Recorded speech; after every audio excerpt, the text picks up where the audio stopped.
If you out there, you in the streets to make money, not to make headlines. When the violence come, that's when the feds come. Let me get into the story from the cell real quick. I'm walking in the yard. I'm in the penitentiary. I think I probably had about like 7 more years to go. I'm in the yard, greatest Ford state penitentiary, the biggest penitentiary in Pennsylvania, state pen.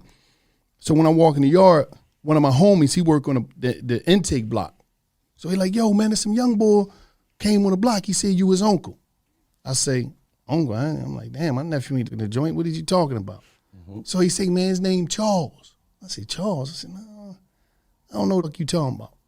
So he say, listen, man, I'm gonna have him write you a letter, and when I'm gonna bring the letter to you to the next yard. I say, cool, this is my OG Walt I'm talking to. He bring the letter to me, and I'm like, oh shit. Now I got like 7 years to go on a 20-year bit before my freedom come. I read the letter, I'm sitting in the yard, I'm like, damn. This cat I used to have with me when he was a little kid. I'm talking about riding around on bikes. I'm talking about giving him change and money to go to the store like this. Now, years later, he's sending me a letter from the block in the penitentiary, and he's stuck. He got life now. Young cat I used to, you know Lil Charge, yeah, Jackie Bone's son. So I'm like, damn. I go back, because this guy, you know, you leave the streets, you see this young cat, he riding the bikes, being a kid. But I realized the streets done got him. You know, and he became a victim of the street culture.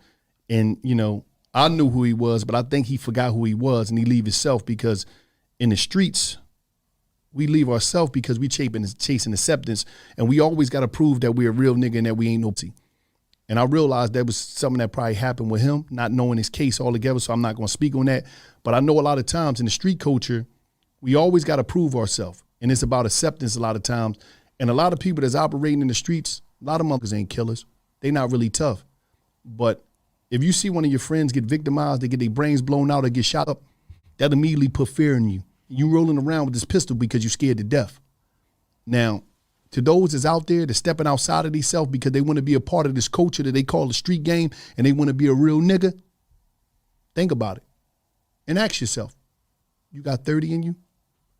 Do you got 10 in you? Do you got life in you? Could you do it? That's the case. Really ask yourself that. And then say to yourself, is I'm built for this or I'm going to tell? Because when they come, it ain't no doubling back. Ain't no, damn, let me get out. Ain't no, you signed up for this. But is you built for what you signed up for? And some of y'all really ain't signed up, because a lot of people, I'm going to be straight up with you, a lot of you niggas done got in the streets and don't even know what you got into. It was no education about the rules and the regulations of this shit. And like I called Gil one time, and like a young cat told me that was snitching in jail, he told us, OG, y'all niggas living by some rules in the book that nobody read no more. So when we talking about the street game, is we really talking about some real street, or is we talking about motherfuckers that's out there doing violence just to be doing violence, and when it comes down and they got to go sit down and do some time, they want to talk? Ask yourself that. But my young boy, he in the penitentiary doing life right now. He went from me knowing him as a little kid to now he doing life. I don't know the circumstances and the situation, but really think before you move out there. You know, that's just a message to everybody that's operating outside of the law and really don't even know why they operating. What's your purpose or what's your goal? Is you out there to get money? Because if you is, the violence don't come. You know what I'm saying? If you out there, you in the streets to make money, not to make headlines. When the violence come, that's when the feds come. So think about how you moving and how you want to move and what you want to do with your life. I ain't gonna say too much of that. That's stories from the cell.